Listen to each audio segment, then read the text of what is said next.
থেকে আপনাকে তোলা হবে। আল্লাহ বলেন এই মাটি থেকে তোমাদেরকে বানাইছি।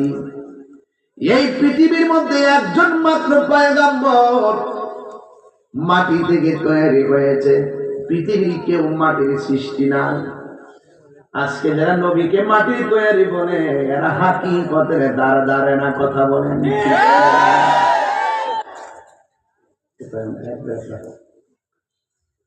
আল্লাহ রাব্বুল আলামিন বলে, আমি আল্লাহ সুন্দর জমিন বানাইছি, আমি আল্লাহ খুঁটি বিহীন আসমান বানাইছি। আল্লাহু আকবার। আল্লাহ বলে ওয়াইজ ক্বালা রাব্বুকা লিল মালাইকাতি ইন্নী জাইলুম ফিল আরদি খলিফা।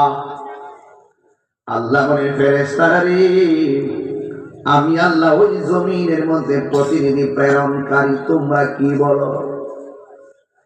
ফেরেশতারা ডাক দিয়া বলে, ও